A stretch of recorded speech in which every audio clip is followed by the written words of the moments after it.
Magluluto tayo ngayon ng chicken arroz caldo. Kailangan natin ng bawang or garlic.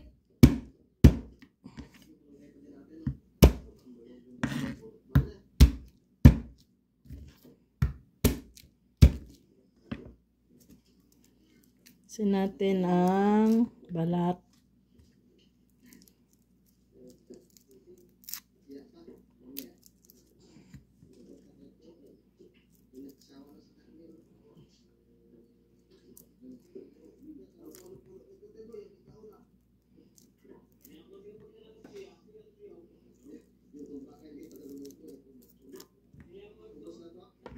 Ating gayatin ang bawang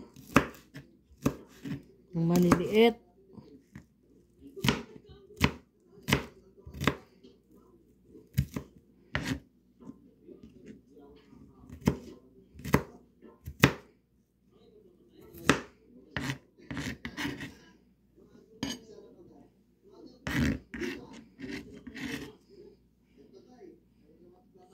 Tapos, magkaya tayo ng bawang. Ng sibuyas pala. Onions.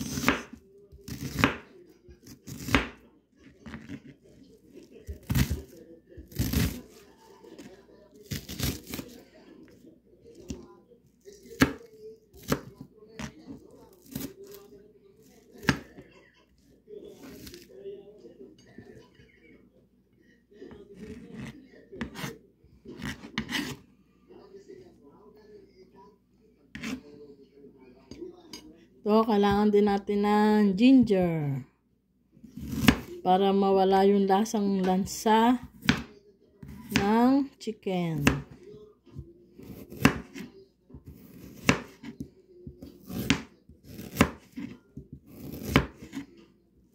Sin natin ang balat. Pero yung iba hindi nila inaalis ang balat ng ginger. Pwede rin naman yun.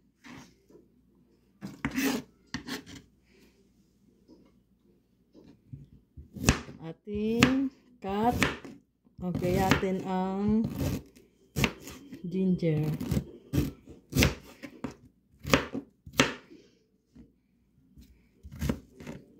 Ito natin ang medyo maliit-liit.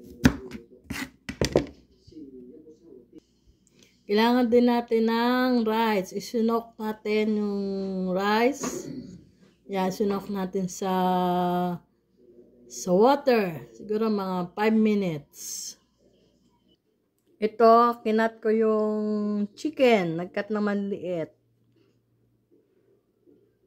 Nilagay ko na ang garlic. Hintay lang natin siyang mag-toast din. Ayan, malapit na siya mag-toast.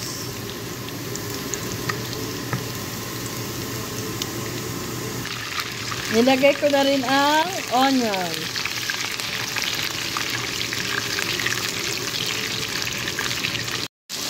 Brown na ang chicken.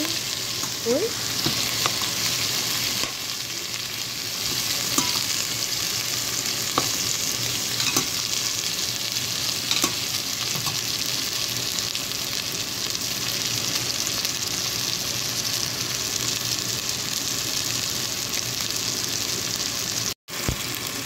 Brown na ang chicken, kaya ilalagay na natin ang rice.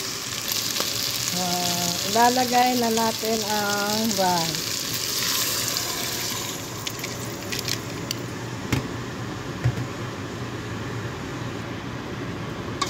Haluin lang natin at hintayin natin maluto ang rice. Yung parang rice na kinakain, ganon. Yung cooked rice.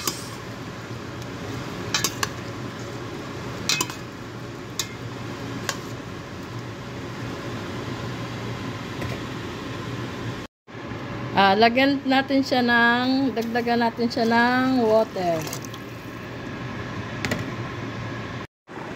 Ito, luto na ang rice, tsaka chicken. Dagyan natin siya ng fish sauce. Naganda natin siya ng black pepper. Now, luto ng ating arroskado or postas.